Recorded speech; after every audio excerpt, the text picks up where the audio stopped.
All right, we are live, and on today's episode, I interview a yogi, yoga teacher, networker, catalyst connector, entrepreneur, and former host of the Yoga Revealed podcast.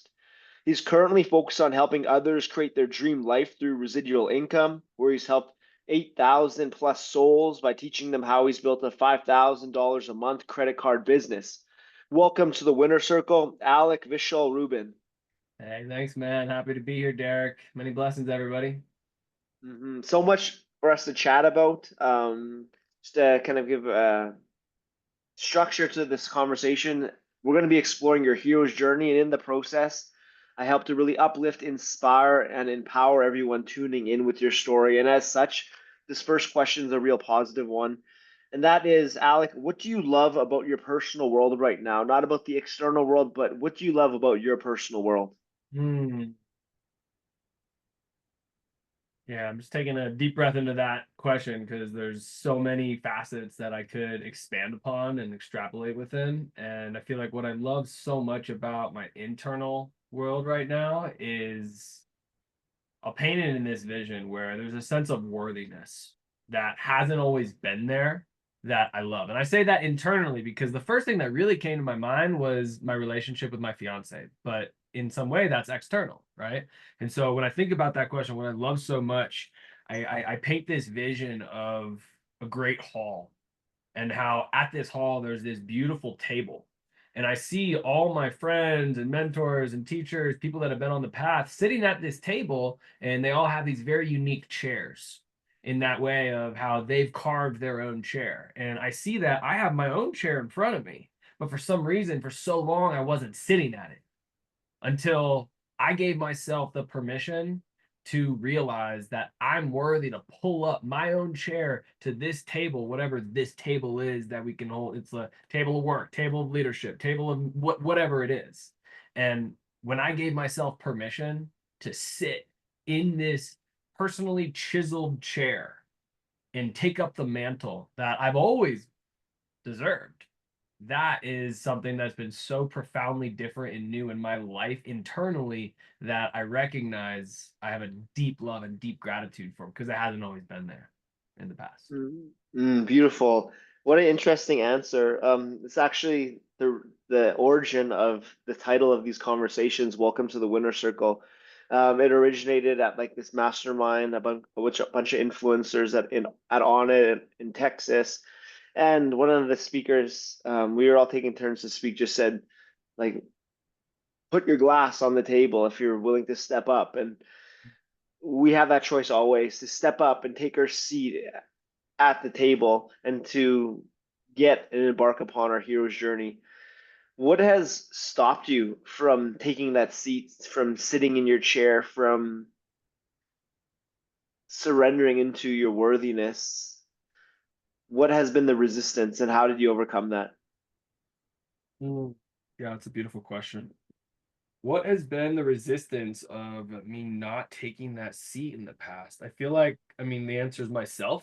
The Maya in yoga, the dancing illusion, the dancing girl who just presents this illusion and this delusion that I would believe, which would come in the form of external circumstances, maybe external people. And that would influence my own mind to then question and tell myself that I'm not able to X, Y, and Z.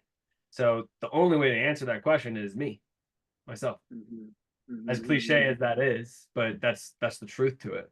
Because if Mhm. I were to answer that in any way, shape, or form other than me, that's me pointing at someone else saying, "You're the reason X, Y, Z." Mhm. That's not ownership. And maybe there's a validity in some scenario in relationship of how that could be true, but in this moment, me. Mhm. So we've identified the primary resistance, and that is you, and that's quotation marks to that you.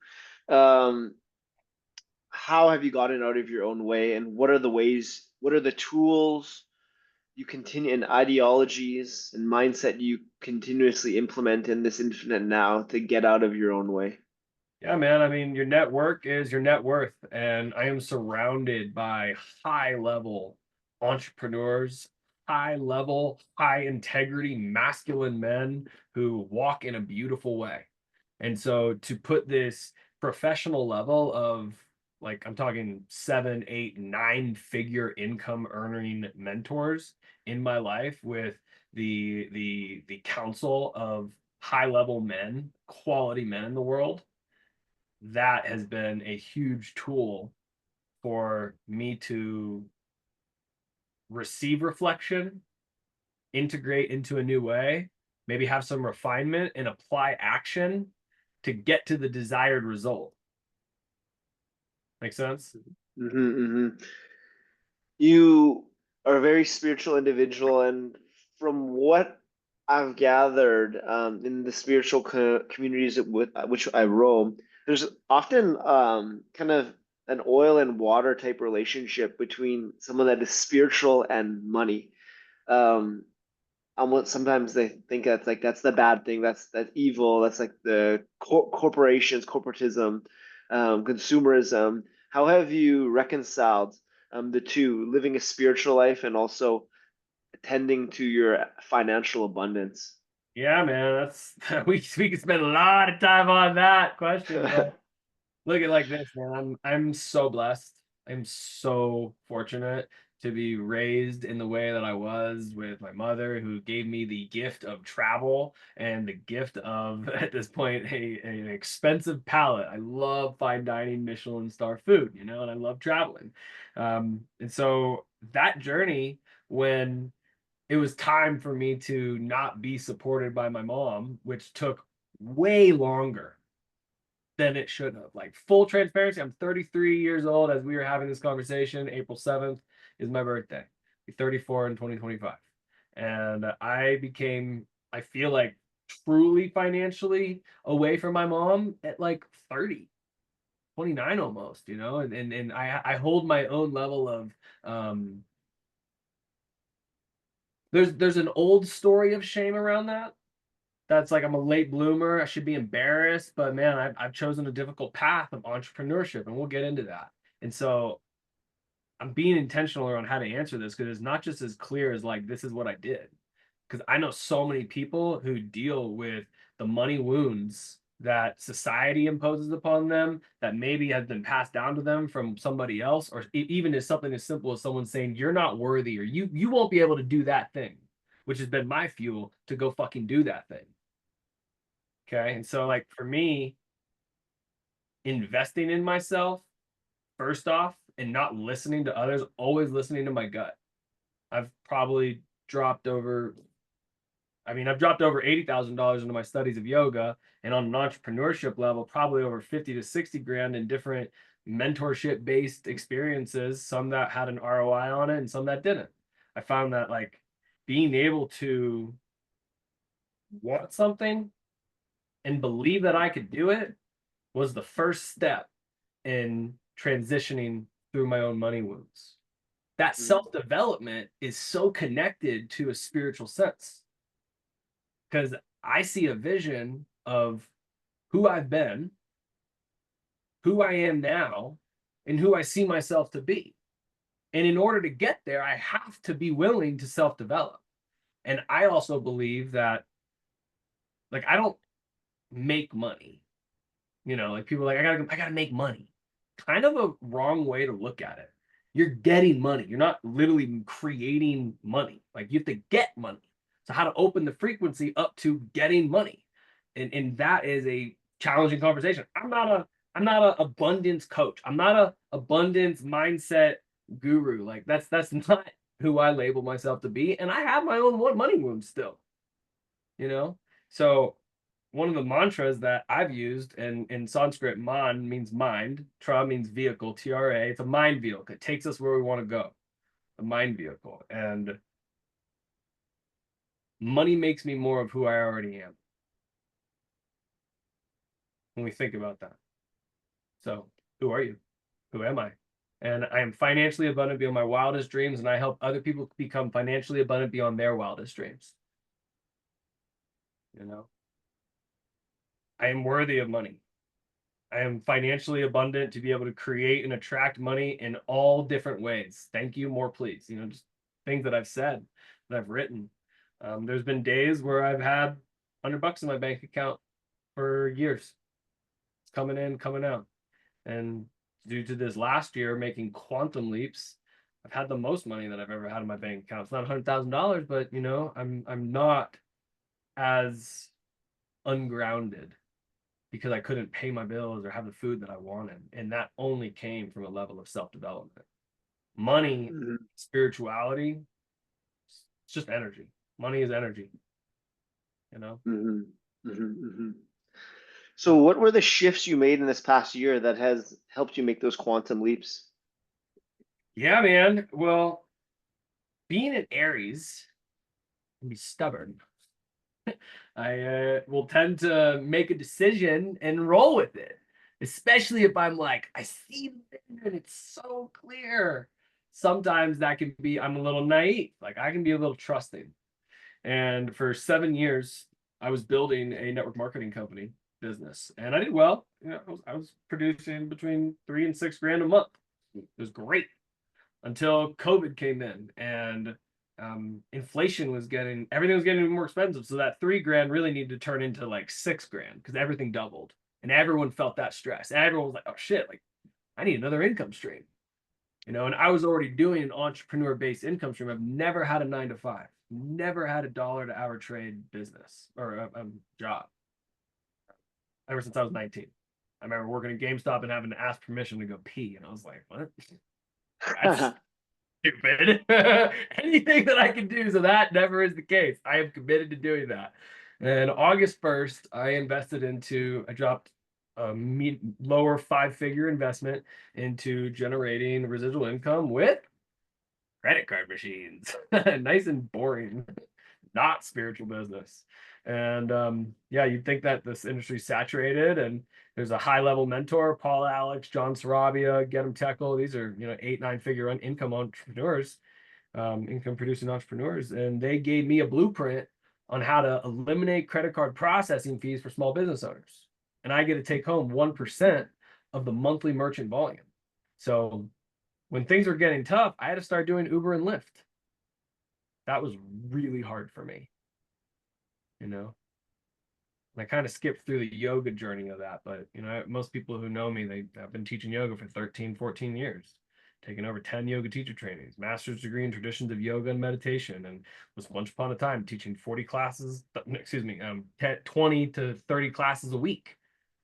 Mhm. 20 to 30 a week for a couple of years. That was like brutal, man. And then I got into Purium, got into network marketing. I stopped teaching full time and I had to do the Uber and Lyft. And I'm just like not super thrilled and happy with how I'm having to make the income to make my ends meet. And this was a pathway. It was a risk. I like high risk, high reward. And so that's what I did 1 year ago. Within 3 months, I replaced Uber and Lyft. Within another 6 months, I replaced my Purium income. And then I've been able to scale in other pathways. And life has brought other pathways for me to generate income in a passionate way. It's been super cool. So, Mhm. Mhm. you know, I am open and receptive. Absolutely. So let's get into how this has come upon your lap, this credit card business. I believe you found your mentor online. You could clarify or correct. Yeah, Paul Alex. Just he has two first names. He's a badass human being. He was a detective right on Instagram. I was following him for a couple of years. Jumped on a call with him, got some information, and I jumped off the cliff. And I hoped that I would fly, and I did.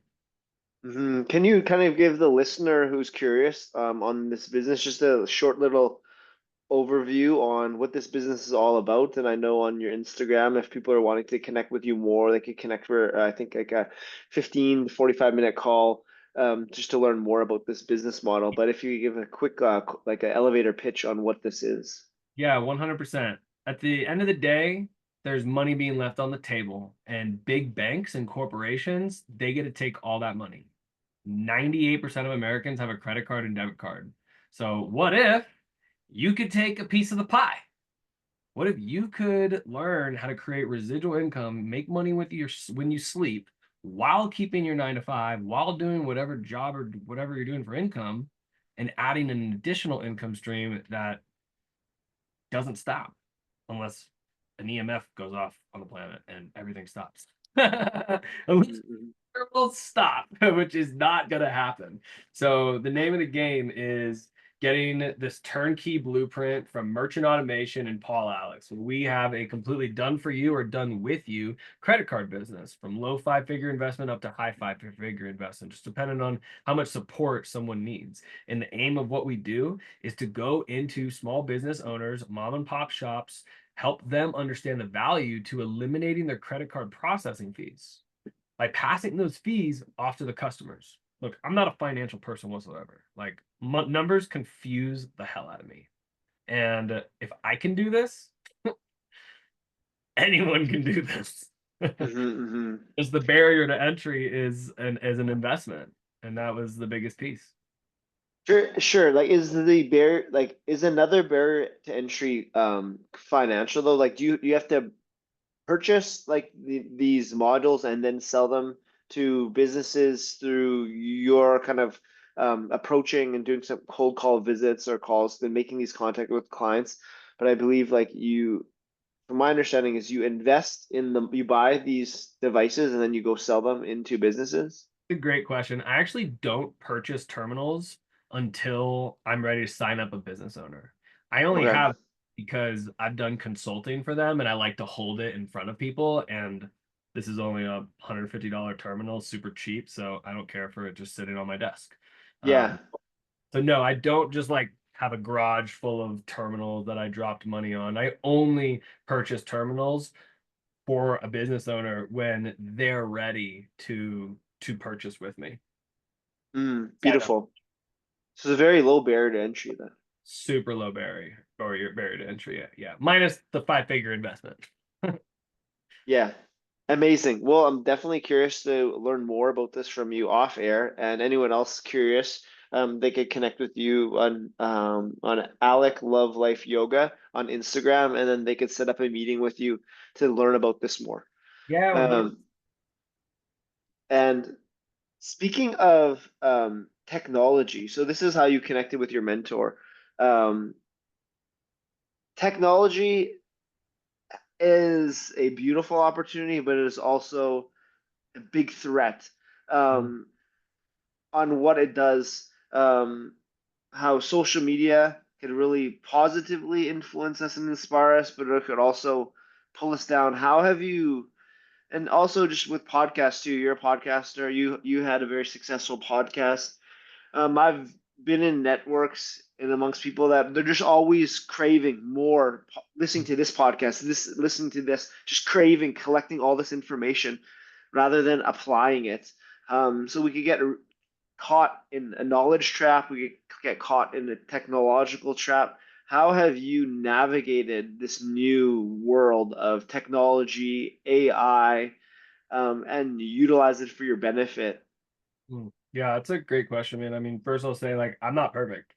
I spend a lot of time on my phone, and years ago I would be that person like on my phone in a group of friends, and it's taken me a long time. I've struggled with getting present, something that I've always struggled with. And I think that that has been a point of like where in my life would I disassociate or feel a level of uncomfortability? Like I don't deserve to be in this circle, therefore I'm going to scroll and be on Instagram or be messaging people out for my business while I should be enjoying the moment with the person that I'm with. That's a Hmm. real-time experience that I've struggled with. And I take full ownership and accountability for how that impacts other people and them not being seen. So when I'm out with someone presently, now, today, and I notice that, like, oh, wow, that's how it felt. That's how it feels. You'll never, one of my dear friends and dear old mentors, Tevye Wisdom Jones, he would say, you'll never forget what someone, you'll forget what someone did, and you'll forget what someone said, but you'll never forget how they made you feel. Right. So it's taken me a long time to get present, and I'm not perfect. You can ask Annie, my fiance.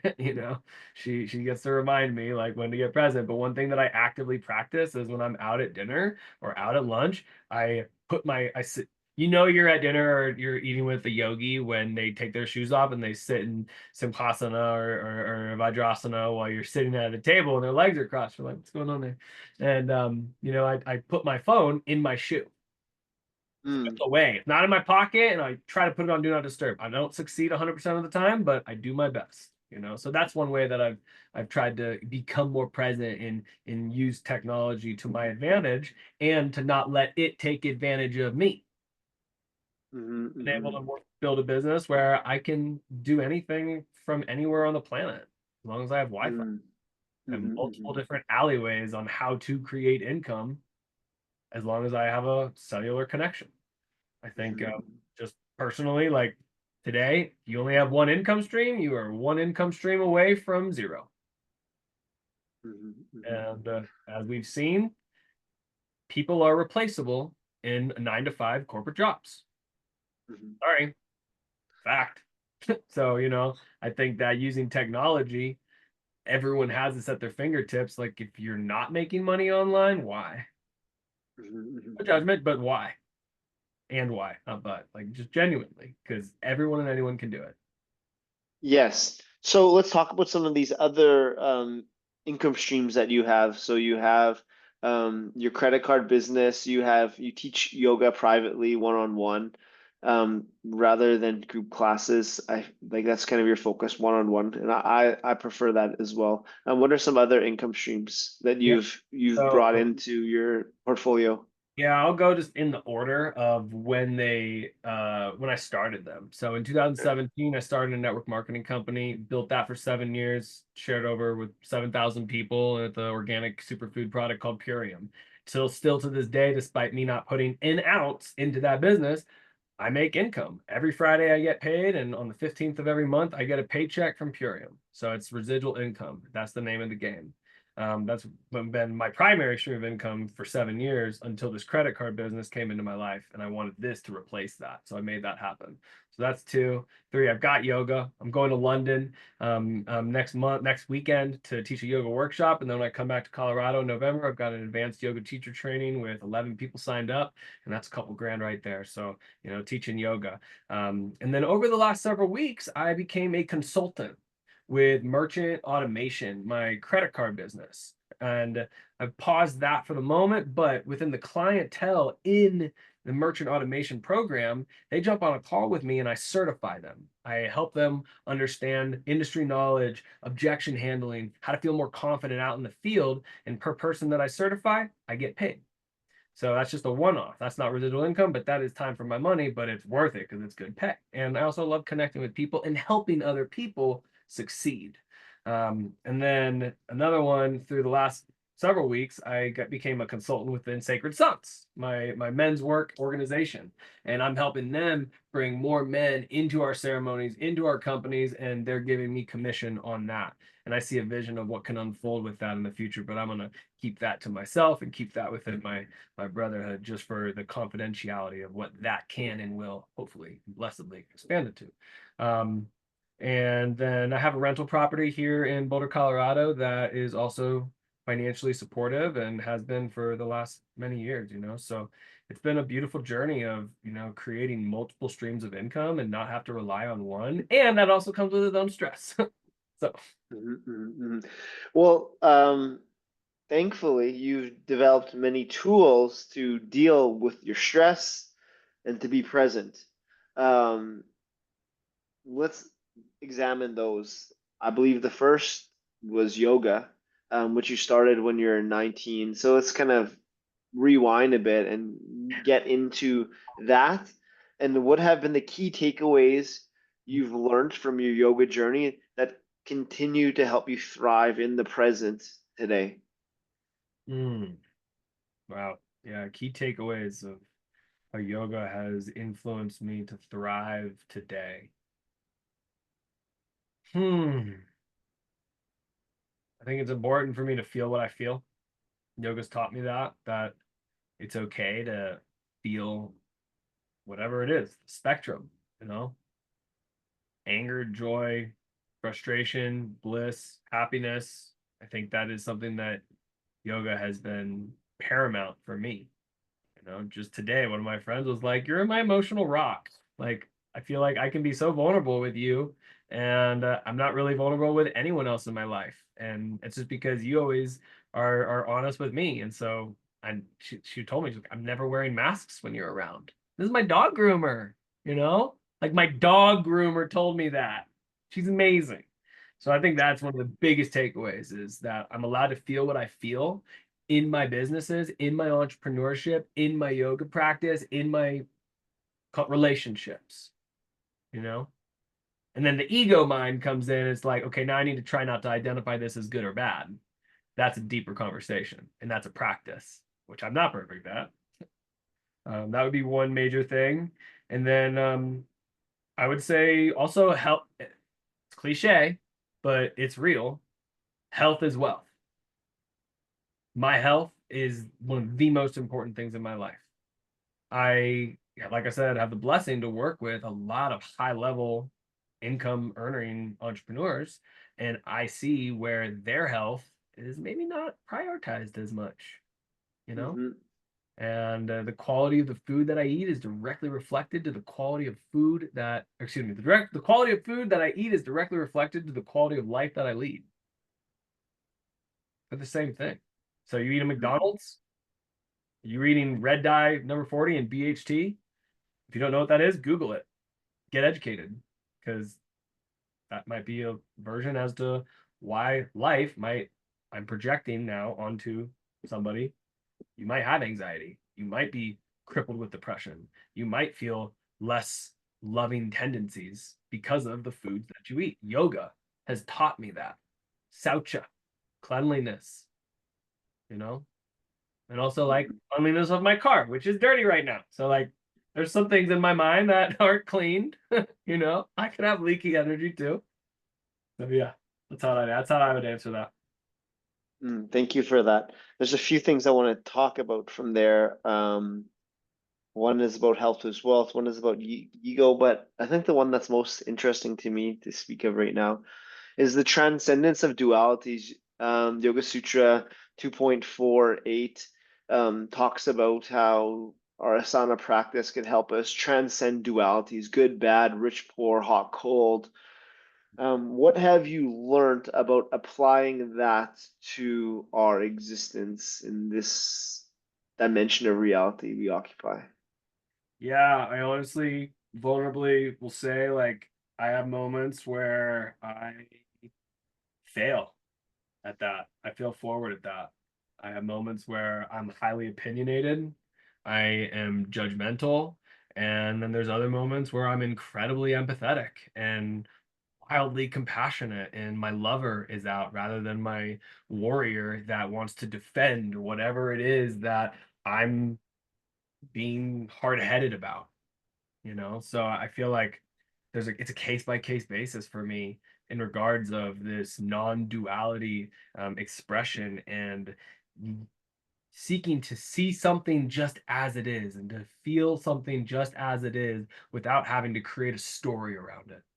A tool that I use actively and have for several years. One of my dear sisters, Remy, she taught me this, and I found it funny because some of the elders that I work with in our men's group, this is like relational alchemy technology, like the relational technology to create alchemy inside of our relationships for cohesion and stronger connectedness, and in sense, a healing.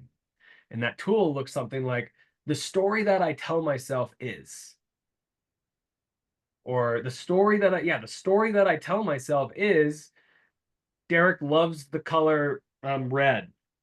He's wearing a red sweatshirt. Is that a true story for you? Instead of saying you love the color red, there's a difference in the presentation of that statement to question, right? And that's a projection which has an opinion, and that opinion is dualistic. So how can I be curious? That's how I'd answer that question, is approaching life with more curiosity, where that is a medicine that I am actively drinking. I'm actively working on that in my life. Curiosity. Well, my next question is a curiosity. Mm, I was even struggling with asking it because it refers to good and bad, and I feel like whatever good is happening for us. Whatever bad is happening, it's happening for us. Everything is happening for us if you choose to see it as such.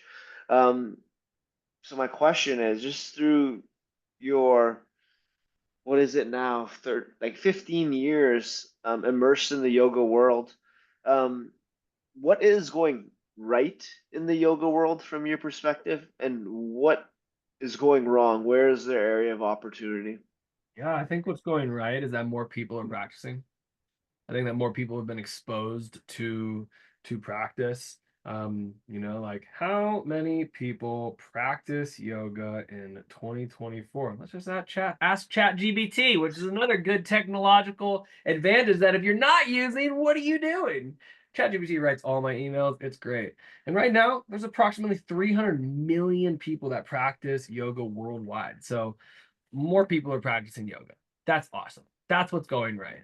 Whether it's cut copy, excuse my language, bullshit, diluted yoga.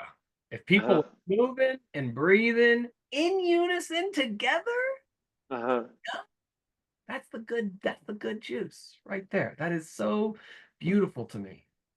Yeah. What's going wrong with yoga? Oh man, I'm gonna get on the high horse, dude. Like I am, like I said, I'm incredibly opinionated, and I will tell anybody that I have an opinion if you ask me. I'm not gonna go shouting it out because I keep my opinions to myself when it comes to yoga, because I will disagree with probably like 97% of the yogic population. And I'm not going to judge you for it. I'm not going to share with you what I believe unless I'm asked. And I just ask you, so give it to me. Yeah, I mean, I think that the yoga world is completely diluted. I think that most yoga teachers don't have a teacher. They've taken one 200-hour yoga teacher training, maybe two, but they've seen their teacher one time. When someone asks me, I want to do yoga teacher training. Like, where should I go? And what should I look out for? I'll be like, look, the paths that I'm gonna guide you to, you're probably not gonna like. Like, I'm just gonna be flat out. There's no music, there's no mirrors, and this is focused on upon alignment. It's in the Iyengar realm. Eddie Modestini and Kristen Bastiles, yoga on the inside. Go to Instagram, yoga on the inside. You'll be like, oh damn, this is another approach to yoga. And it's confronting. You're looking at yourself and your Halloween mask might be on and it is not pretty. So, how to seek comfort inside of one's discomfort is the essence of the practice that I embrace within yoga. And so, the questions that I think are critical when someone's looking to do a yoga teacher training, I would be asking, if I were that person, to the teacher who's leading the training, how long have you been practicing? How long have you been teaching? Who's your teacher? How often do you see them? And how long have you been studying with them? And who's that teacher's teacher? I was so blessed, Derek. Eddie Modestini, he's 73 years old, been teaching yoga for 40 years. One day he calls me up and it's 2016. And he was like, yo, Alec. Funny story. I was on Pearl Street here in Boulder. I definitely had a drink or two. I just interviewed him for Yoga Revealed. 2016, first interview. And in that moment, I knew he was my teacher because in that interview, I remember a tear coming down my face and being like, holy shit, like I found my teacher. I hate that quote. When the student's ready, the teacher comes. Oh, I'm ready now. I want it now. And I was like, this is my guy. Next day, I bought a flight and paid him for his October Maui teacher training, 2 week long. And it was all day, like 7 a.m. to 9 p.m. It was full on. Called me 2 weeks later. He's like, Alec, after Maui, do you want to come to India with me and study with my teacher? And I was like, oh, well, I can't. I'm going to India to study with Sharat. I was doing Ashtanga yoga. He was like, oh, dude, no. He's going to break you. He's going to break your back. I'm hyper flexible. He's going to destroy you. Like, you gotta come with me. And I was like, okay, done. Sure, whatever. Let's go. So we went to India for 3 months to study with H.S. Arun. And H.S. Arun, he's been teaching yoga longer than Eddie. and was BKS Iyengar's right-hand man. And then on that trip, I was so blessed. We were blessed to go and study with Manuso Manos for a week. And God bless Manuso, you know, he got hit by the cancel culture real hard. And that's just its own story. Won't get into it, but he's one of the best yoga teachers on the planet. And to have a teacher's teacher, that's something special. So to find those kind of questions when someone's looking for a good yoga teacher training, that's hard to find, man. I think yoga's diluted. So I go and meet someone in these spiritual communities, like, oh, what do you do? Oh, I'm a yoga teacher. I'm great. I have nothing to prove, and I'm not really going to talk to you about it because unless you want to dive into maybe shifting your world a little bit. Mm-hmm. Mm-hmm. Mm-hmm. And so for someone listening, a yoga teacher listening, a yogi listening, where they resonate with what you just said, what's the first step to get out of the trap, to get out of the 97%? Um, Yeah, so in the Yoga Sutras, I forget which I forget where it is. I think it's book 230 something 220 something like that. 2 point mm, something. There's three kinds of students. There's a mildly interested student, there's a moderately interested student, there's an intensely interested student. And then within each of those categories, there's three subcategories. There is a mildly interested mildly moderately interested student, and you get the point. I yeah, was intensely interested. Like I was an intensified student. 10 yeah. yoga teacher trainings, one per year for the first decade of teaching, master's degree in traditions of yoga and meditation to realize that I do not love academia and I do not enjoy reading 500 pages a week. Not my shtick, but it was really powerful and I'm glad I did it. You know, I think that a student needs to inquire within. It's that svadhyaya, it's that self-study. Are you Mm-hmm. are you curious enough to ask questions and maybe believe, maybe not believe, maybe just explore a different pathway than what has been presented to you by the hand being society, I guess, or life, or your local yoga studio. That Mm-hmm. or power yoga, where I started. Not hating on core power yoga. I started there. Super grateful. And also Mm-hmm. exercise yoga. So I think that that student needs to ask some questions and get curious. And you can hit me up if you're in residence. And if not, all good. And yoga on the inside. Yeah, I was just gonna say that. Yeah. Um, Out of the 196 Yoga Sutras, which one is most alive for you right now?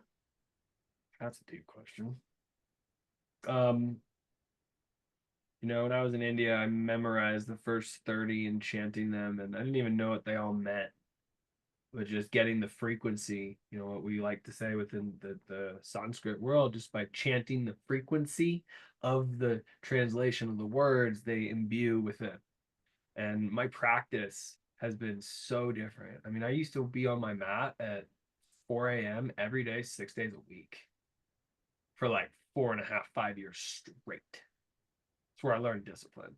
And then my body started to shift and I fell into injury and I had to meet a new demand on what my practice was beckoning of me.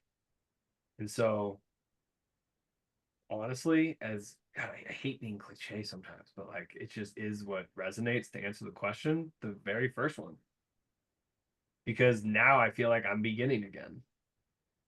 You know, I was at the creek the other day and I was like, oh, I'm feeling kind of strong right now. So I just did Ashtavakrasana into Kundalini and do a press up handstand. I was like, damn, I didn't know I could still do that. You know, I haven't tried that in 3 years. And that was just ingrained because I don't do that anymore. That's what I used to do Mm-hmm. all the time. Mm-hmm. You know, it was about getting to a place. And now it's so much about the journey. And I feel like I'm beginning again. Just the last several Mm-hmm. days, woken up pretty early and I hit pranayama, laying down with two tri-folded blankets and a pillow with blanket. And this morning, my Ujjayi practice was not Nadi Shodhana, alternate breathing. It wasn't one nostril breathing. I wasn't doing digital pranayama. I wasn't doing a 3-part breath. I was simply doing a slow, smooth, deep, even inhalation of Ujjayi pranayama.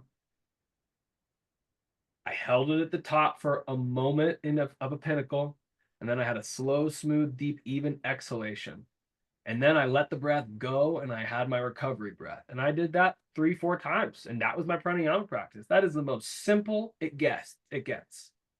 I feel like I'm beginning again, you know? Atta Yoga Anushasana. Now, after previous preparation, the instruction, the teaching of yoga begins again and again and again and again, just all now, infinite now. That that'd probably be the one that I'm just focusing on as well, is just embracing the infinite now and just starting again and attuning to what, like, just dissolving into the now. Also, Ishvara Pranidhana. I feel that's what's the most alive for me. Humble surrender to a force greater than myself, guiding my journey. What have you learned about that yoga philosophy, Ishvara Pranidhana? Yeah, I remember studying during that time of 4 a.m. on the mat with Mary Taylor and Richard Freeman during my Ashtanga days. And I remember asking Mary, how can I find Ishvara? Like, I'd come up from like a drop back or something, and she walked right in front of me. And I was like, hey, Mary, just a quick question. During practice, it's my sword, so it's chill. It's my sword. And Mary's super chill. And if you're an Ashtanga, you're like, oh my God, I can't believe you would ask that. It's like yoga workshop was the black sheep for Ashtanga yogi. They kind of do what they want. How do I find this Shvara? And I wish I could remember exactly what she said. But what I feel she had mentioned was it's all around. It's everywhere. You just have to tune.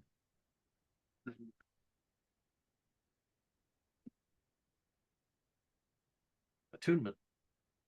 Mhm. Yeah. Surrender to that. Yeah, that's how I relate to that. Like one of my Beautiful. recently, he was like telling me, dude, you need to slow down. Like you're moving way too fast right now. And I told him, I'm like, bro, just so you know, like telling me to slow down makes me go faster. But if you tell me to attune to the energy, that's different. So Mhm. yeah. How would you how would you describe attune? What does that mean? How would you explain that word to an alien? Or a Hmm, child. How would you explain that word to a child? Not to say an Attune. alien, I don't know about that, but a child A to have child. attunement. Well, first I would ask them, what are you feeling right now in this situation? I would rather than telling them, I'd ask them a question because I can't tell you how to feel. Hmm. I can ask you a question on how you feel.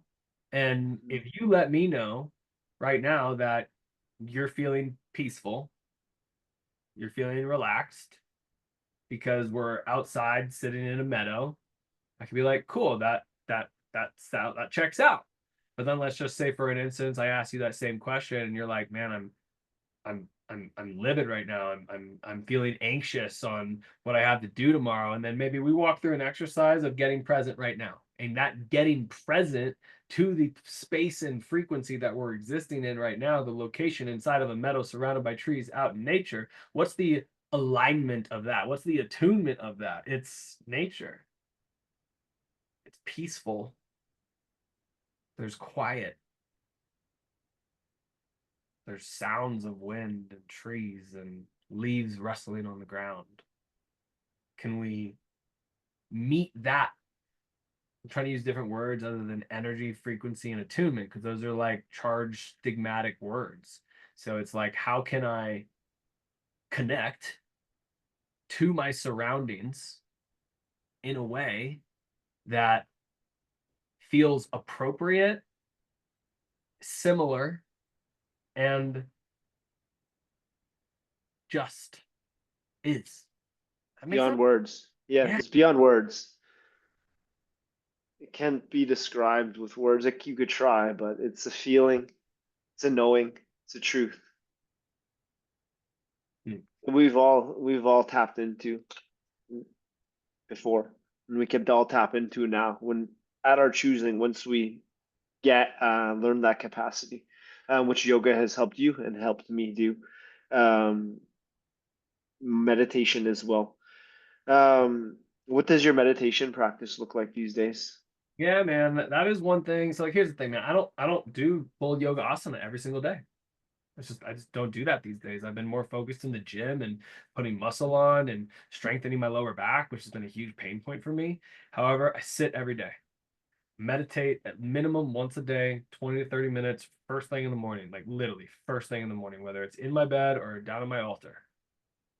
So that's been a practice, and I align with the practice of mantra based meditation, Vedic meditation. So attaching mind to a bija sound which has no meaning. I never speak it out loud. I just say it within my mind, and I let it echo. And sometimes I lose it because I think about, oh shit, I'm hungry. What I'm gonna do after this? My first business call is coming up, and then I'm like, oh yeah, mantra. Let's come back. Let's get present. Let's attune to this energy. That's Uh, what meditation practice looks like. Thank you for sharing. Can you share whether, I don't know if you're able to share your mantra or just a mantra someone curious to practice this mantra meditation can play with, introductory mantra to get started on this? Yeah, I don't speak my mantra out loud, but one thing, when I would teach meditation publicly and I want to be able to integrate a mantra-based practice, I think that the yamas and the niyamas are wonderful. So if you know what those are, they're these codes and agreements that yogis make within self and the external world. And let's just use one for let's say satya, Mhm, truthfulness. mhm, So mhm. my mind, I'll just say satya, satya, satya. And I'll get quieter and quieter. I'm not speaking it out loud anymore, but it's echoing inside. And then story comes along Yeah. and Hunter disappears, and I'm like, oh shit, I gotta get back on the Satya train. I'm gonna get back on Satya. If truthfulness is something that you want to practice in your life, let's say you're a Mm, pathological liar and you want to not be a pathological liar, that might be a good mantra for you. yeah. Thank you for sharing that. That's really great. Another notable part of your yoga journey has been you hosting the Yoga Revealed podcast, where you've hosted over hundreds upon hundreds of conversations with incredible teachers, including yours, Eddie Modestini, mine, Ryan Lear, um, and the list continues. Richard Freeman, lots of really great, well-established leaders in this field, in this science. Let's talk about the podcast. What have been your primary takeaways from hosting these conversations? Yeah, man. First off, never hurts to ask. If you want something in life, ask for it. I was asking big names, like the biggest names in yoga for an interview. And I think I only got rejected like twice. I don't even remember who it was by. But like, man, me and Andrew Seeley, we had the best connections. Like Andrew was connected to all the Instagram famous yogis and other prominent, not like prominent senior renowned yoga teachers like Sean Korn, one of the best vinyasa yoga teachers in America. And I was connected to all these other senior renowned yoga teachers who had gray hairs on their body. It was like, oh man, these people are committed. They've been teaching longer than I've been on the planet. That's pretty cool. So asking for what you want in life has been one of the biggest takeaways for Yoga Revealed for me. Mhm. Who are some of your favorite guests that you interviewed? It's a great question, man. Well, obviously Eddie Modestini is just my number one. I think he's on the podcast like 3 or 4 times. Yeah. Um, I would also say Mary Taylor and Richard Freeman. It was a really special time of life with the yoga workshop. Mati Ezrati, God bless her soul and her spirit. I remember that was my first trip to Hawaii in 2015, and since then I've been blessed to go back to the island multiple times a year. And I remember interviewing Mati and meeting her at Wanderlust Yoga Festival, which was also a huge boon. I was able to use Yoga Reveal to get into any festival that I wanted. How did you do that? I'll just email them and say, hey, I'm the co-founder of Yoga Revealed with Andrew Seven Seeley, who has this many followers on his Instagram page. And I want to be able to see if you have any open affiliate spaces for me and Andrew to come to your festival, highlight your yoga teachers, interview them, and then post it on our podcast and promote your event next year. Do you have any open applications? Blah, blah, blah.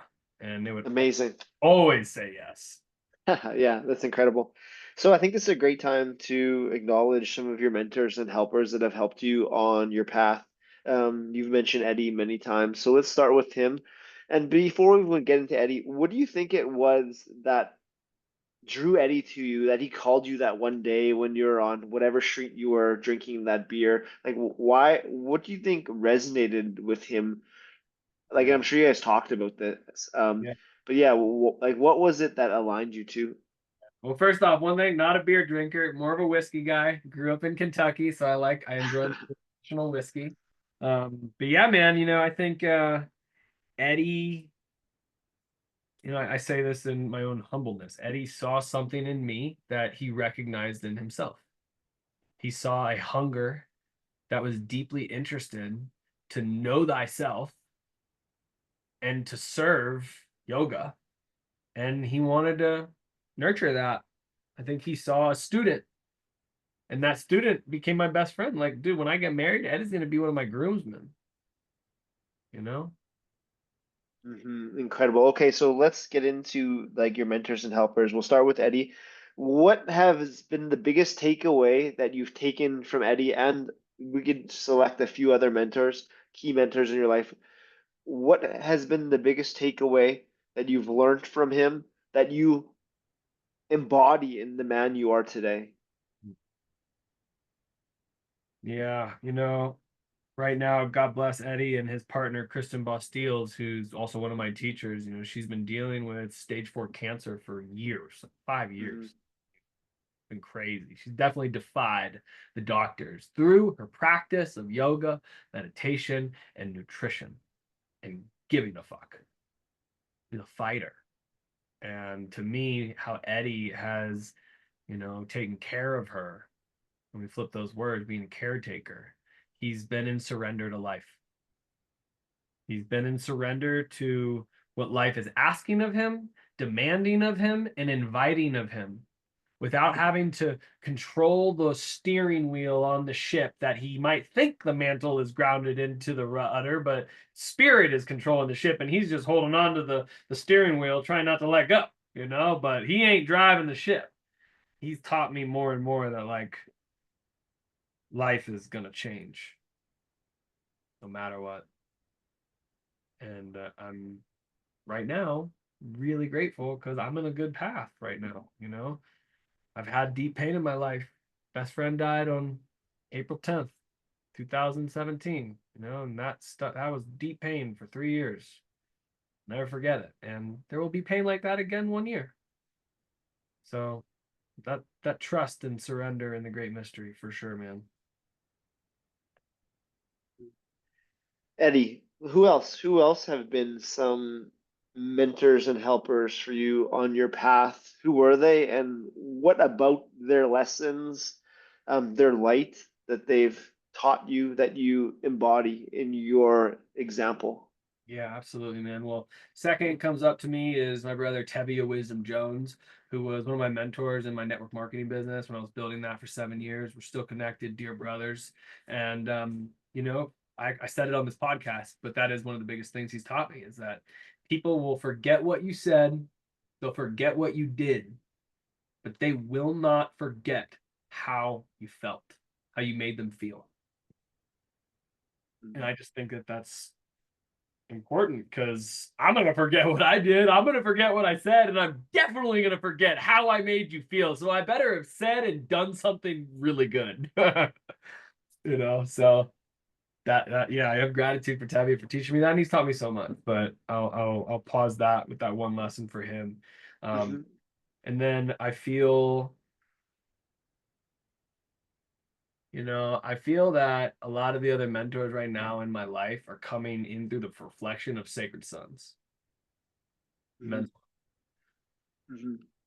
we can Can go you in. sh Yeah, can you share with what that is? Sacred Sons, for people who are not familiar, it's a men's group, rites of passage you go through. But yeah, Yeah. share with your words. I think that it's a beautiful way to put it. I'll extrapolate upon that. Rites of passage.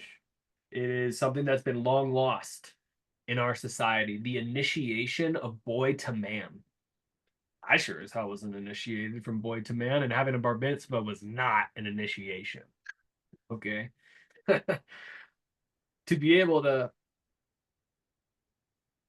learn on how to separate the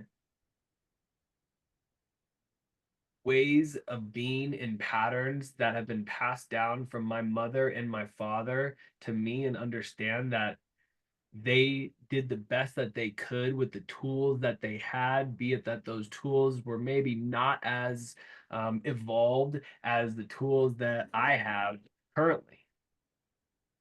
That understanding is something that I've come through with in men's work, connecting men to their heart, their purpose, authenticity, and other men. It's amazing.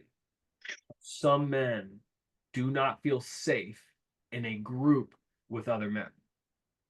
And to be able to look at that in a curious and compassionate and, yeah, supportive way, it's amazing what happens.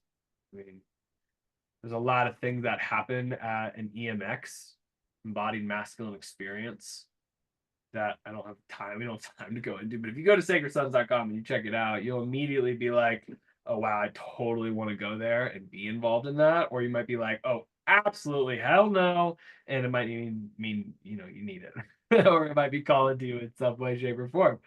Because at the end of the day, so many men are lone wolfing it, Derek. They're going at life by themselves or with their Mhm. partner, and they don't have brotherhood. They don't have community. It's something that's been long lost. Men have been gathering around that ancient fire for thousands of years. Why don't we do that today? And be able to see one another and to hold you in your grief, to hold you in your joy, and to hold you in your transition in a good way. To sing song and sing prayer in a good way. Men singing out loud might make some men really uncomfortable. I know it did for me, but now I'm walking through the forest with 200 brothers singing song in prayer to the feminine as we unite with the other 200 women at this Convergence 9 remembrance event just less than Mhm. a month ago on the Pacific Mhm. Northwest in Washington. That's so powerful. Speaking of the feminine and of mentors and of helpers, Annie, she has been a huge ally for you on your journey. She started off as a friend and is now your fiance. Talk to us about her. What are your takeaways? What has she taught you? Yeah, Annie has definitely taught me empathy and compassion, and being less rigid at times. That's one thing that she's absolutely taught me. She continues to show me what it is to be devotional. I remember when I fell in love with Annie. We were sitting at one of my old houses, 2020, it's COVID, and she brought her harmonium and she starts chanting the Hanuman Chalisa. And I'm half Indian, but I don't know the Chalisa, but my whole family does. And in that moment, I just see this like swirl of a portal from me to her, and I was like, oh shit, it's like I think I just saw our future with like children and you like chanting the Hanuman Chalisa. Like that was crazy. I didn't tell her that in the moment, but I saw it and I was like, whoa, and that was a moment I got to see the essence of a divine, devoted, feminine figure who was not trying to prove anything. It was just walking in her own. And that's the woman that I fell in love with. And so, yeah, we met 2010 and we've been friends for many years. And then 2020, we had a reconnection and we've been together ever since. We just got engaged on March 7th, top of Haleakala in Maui this year, 2024. So yeah, man, it's been Mhm. beautiful. And I think Annie is in a beautiful initiation in her life right now, and transforming and growing and changing. And I find that that's one thing where I can see forward and see over the last 4 years, the woman that I was with, I'm not with anymore. There's been many different iterations of Annie growing and dying and shifting, transmuting. And she's in a transmutation phase right now. Hmm. Beautiful to witness and beautiful to be a part of. What are the foundations to your guys' relationship? Mm, thank you. First off, trust. Massive trust. She has full trust in me. I can go to an event that has women and men at and have a beautiful emotional connection with another woman, and she is full trust. There is full trust and full transparency. I'll tell Annie about that if and when that happens very next day. I find that we're both high level communicators, and we are high level processors, which is something that I've always wanted. Like, I don't want to do something to offend someone and then them tell me a month later. It's like, bro, what the fuck? Like, let me know. Yeah, Open I've and been there. receptive. Let's go. Like, come on, let's talk about it. I'm also a highly confrontational person. Like, I can hear your shit and we can hash it out together. Hear my shit and hash it out together, I mean to say. Um, so that's one, is trust and communication. Two is nutrition and food. Being able to be intentional around our food ingredients that we purchase and the foods that we that we invest in and that we eat. Sorry about the ping. And yeah, I think that's number two. And then three is travel and fun. Like being able to dance and being able to travel the world. We're going to France together for 10 days with my mom and my grandma, my nanny, my mom's mom. That's another pillar and a foundation. And let's see what else. I feel like our spiritual practices and meditation and points of stillness are also critical. Connecting to our nature star, being outside. Another foundation is our dogs, our fur children, Moose and Walter. We love Moose and Walter. We're obsessed with our dogs. Who's not obsessed with their dogs? So yeah, man, I'm in awe. I'm in absolute awe that I've been able to manifest a beautiful woman in my life that fits all that I've desired and sought in a partner. It's amazing. Mhm. You mentioned the moment where you felt like you were in love with her. What have you learned about love on your journey, and what is the difference between love and in love? That's something I'm trying to understand. So yeah, how do you differentiate in love for Annie versus just like your love that you have for everyone, and how yeah, Hmm. Yeah, that's a deep question, bro. First off, I don't have the answer to that. So like yet, yeah, yet, yet, yet. I don't have the answer to that. I don't know how to answer that. And now this is like a ping pong ball that's just going off at the cusp on how to explore the question that does not have an answer other than what's true for the individual. That's how I answer that question. But I Sure. will share in my own opinionated experience of like, what is love? What would love do? Is how I would respond to that question, which I've heard many people say, what would love do in this situation? And you're like, wow, like what would love? And what is love? Shit. I don't know how to answer that in the moment. It's like it's such a profound state that's like, okay, well, I'd meet it with, is the action or is the statement true? And is this going to harm anybody or hurt anybody? With how will it feel for me? Is there any contention in my body for doing the thing or saying the thing that we're contemplating what would love do in said scenario? And if the answer is no for any of those, really, like maybe that's not love.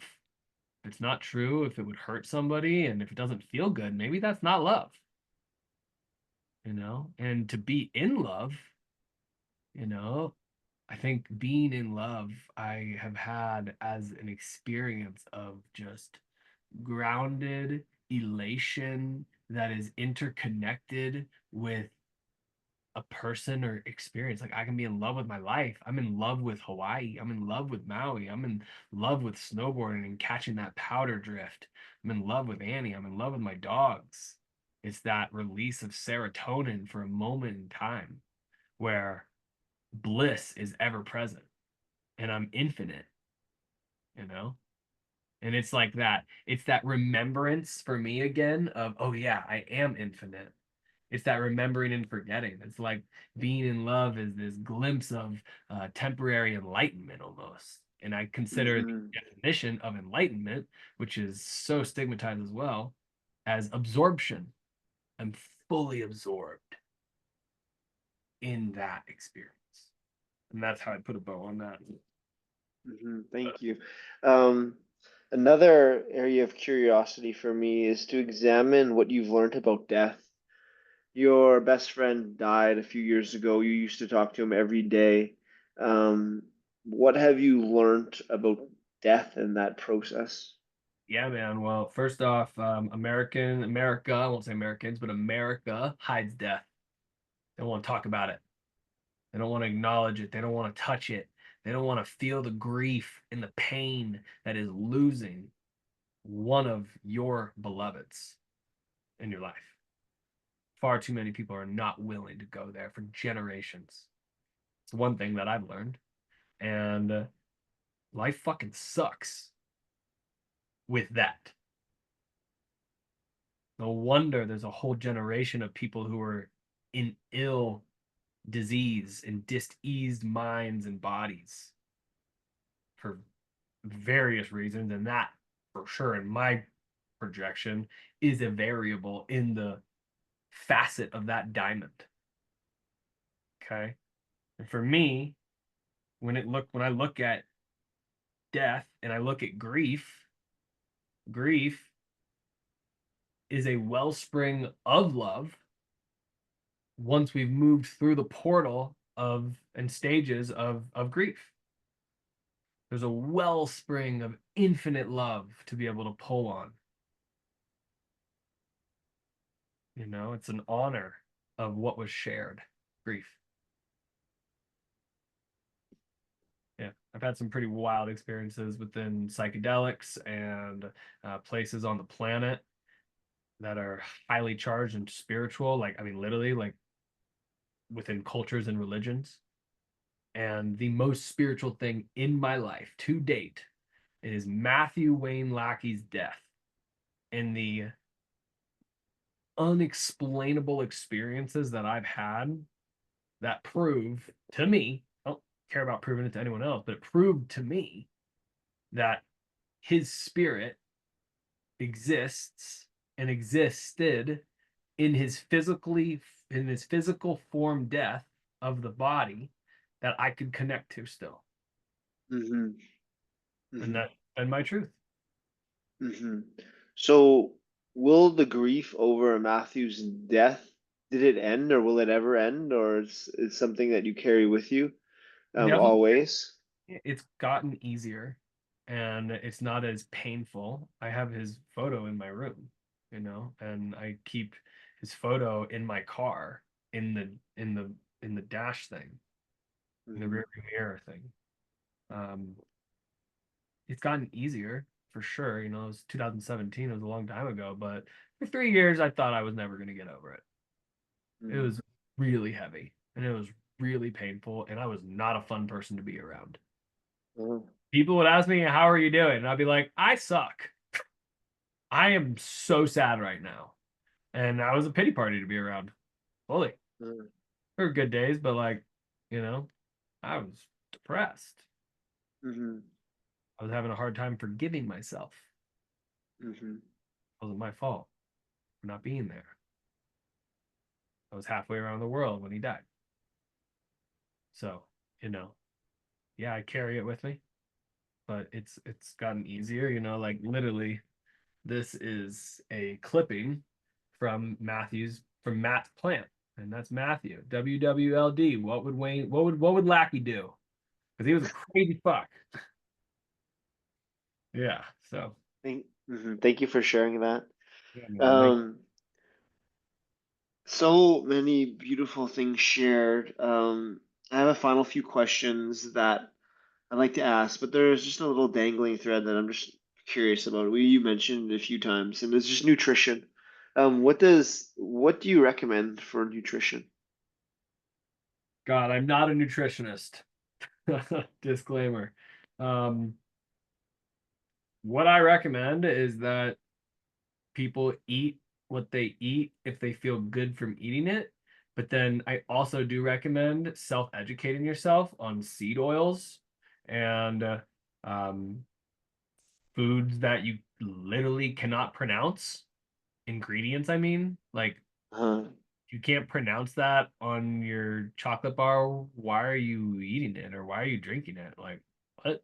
Type it into Google. Ask ChatGPT what it does. yeah, You yeah. know, that's one. That's two. Seed oils. Get educated on your ingredients, and you know, I personally am a carnivore that eats a lot of meat. I used to be vegan. That did not work for me, and I also personally believe that the vegan culture is a scam. Like I just that's my own belief system when it comes to like vegan cheese. Sorry, no. Vegan meat. Sorry, no. You can't pronounce those ingredients on there. That is not healthy. Now Hmm. getting into my opinions, I'm a carnivore. I consume locally raised meat from my local at CSA. I drink raw milk. I consume eggs, and I consume raw dairy. And guess what? I also at times eat fried food that has been exposed to seed oils because I'm a human. I'm not perfect, but I do my best to avoid it. And I don't buy seed oils from the grocery store. So I'm walking around punching bags of chip because they have been throwing bags onto the shelf again because there's a bloody seed oil in there. So Uh, that's one thing that I do. I eat a lot of bison and I love it. Um, I also cleanse my body. I do cleanses typically once a year. So yeah. and is like, is that a fat? You do fasting? Is that what you're alluding to, or what's that? Fast doesn't really work for me. I have a high metabolism and my blood sugar will drop really quickly. So the cleanse that I do is within Puree, my network marketing company. It's all organic, non-GMO superfoods, daily dose of veggies, protein, and your gut support and colon cleanser. And I'm just highly intentional on the other foods that I'm putting into my body, but I'm still eating. Hmm. Amazing. Well, thank you for that. I was just we mentioned nutrition a few times, and there's just a little dangling thread. I was just curious to pull. Oh wait, the final two questions that I asked every guest were there. Um, Lots of wisdom shared through all the highs and lows that has been your hero's journey to now. What do you feel has been the greatest life lesson you've learned on your path that you feel called in this moment to speak and share with us? Hmm. Yeah, then the journey now and what's present, what to offer someone who's listening in the moment. Why aren't you doing what you really want to do? Why? Just a question. Hmm. And if you are doing what you're really wanting to do, what's stopping you from going to your next level? Hmm. Your next level of service, existent, prosperity? Why? And what's stopping you? Uh-huh. Well, you just opened up a new side question, and for the answer that came to me out of all those was fear. How have you made fear an ally on your path? False evidence appearing real? Yeah, it's not real. That's right. Not real. Um, You're right. I It don't is have not a real. lot of fear in my life other than like the fear that I have actually comes through like scarcity codes. Am I going to have enough money to raise a family? Am I going to have enough money to pay the IRS their gangster money? Am I going to have enough blah, blah, blah? Like that's usually how fear comes up for me. I'm not really scared of things. And, that's my like my best, one of my best friends, Jacob, would literally like bitch slap me for saying what I just said. Like, shut up. Like, you are abundant and I'm gonna tickle you until you believe it. you know. um, so I don't have much fear in my life. I'm not a fear mongrel. I don't really believe most the BS that gets spouted out by the news that muggles believe and they get Uh, scared by. We're not going to go into politics, but like you get what I'm saying. yeah, yeah, yeah. And I think it just, yeah, fear is not real, but we've been told it's real, and it's just a matter of in the now, just deleting that, reprogramming that, letting that go, so we could step forth without that baggage. That's what I feel. Final question. We've played around with time. We've examined your past. We've examined your present. Let's fast forward. Let's get into the future. Ooh, Let's get into the future. We're gonna be alongside an 85-year-old Alec, Vishal, Rouben. Who is that 85-year-old man? Where are you? Who are you surrounded by? What is the legacy you've left in your 85 years? And what are the predominant feelings in your being? wow, that's a deep question I've never been asked. I love questions I've never been asked. And I'll match it with this, man. It's like one of my mentors, Paul Alex, he's like, yeah, I don't do 5 year plans. I don't do 10 year plans. I don't do 20 year plans. And 30, 40, 50, 60, 70, 80. That's 50-year plan. The vision, that's kind of wild, man. I honestly like, and the reason why he says that is because it's not actionable. It's really not. Like Yeah, life will take so many twists and turns and mystery turns that I just can't say that. However, if I were to just wake up tomorrow based on my current reality, which is not going to be my current reality over the next 50 years because I'm not driving the ship and I'm on a mystery ride with great spirit. I would say that I have a slew of children who have children, and Annie and I are living a life of peace in a nature-based place with animals that are being stewarded upon with just amazing land.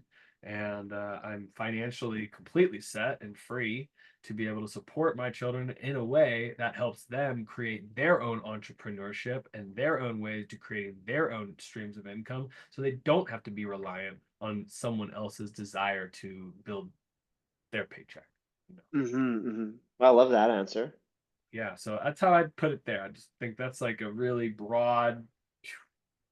Yeah. There is one piece I feel that is actionable in the manifestation of our future, and that's the feeling. So I'll ask that again. What are the predominant feelings in the 85-year-old Alec? Nice. Thank you for that reminder. And yeah, just reignition. You're right. 100%. That feeling state is what manifests. And that feeling is peace, content, fire, like a sense of fierceness. When I say fire, what I mean is fierceness. There's a feeling of tenderness. There's this feeling of wisdom. hmm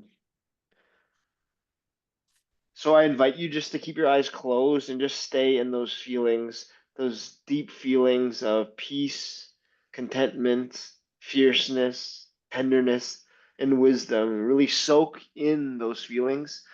And I'm going to bring us back to the present. And that 85-year-old man, he whispers in your ear a message. What does he share with you?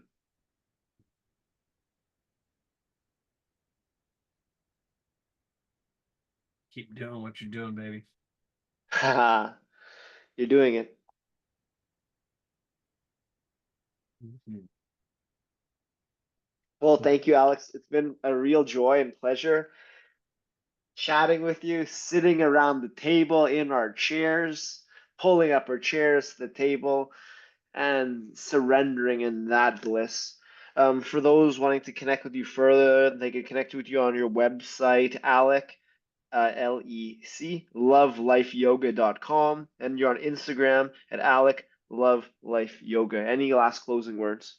Yeah, man, I would say if you do want to reach out, definitely Instagram. You can go to the website, but Instagram's the best way to connect and you can exchange voice memos. And yeah, Derek, I'm just so grateful for you, your invitation, the work that you're doing to uplift other people and share stories, because that is the medicine that has also been long lost, story medicine, and hearing from others. So, man, if I am able to create a positive ripple for just one person, successful. So, thank you. Mm, Thank you. let's bring it in. Digital fist bump. Boom. Oh. All right, and that's a wrap on today's call.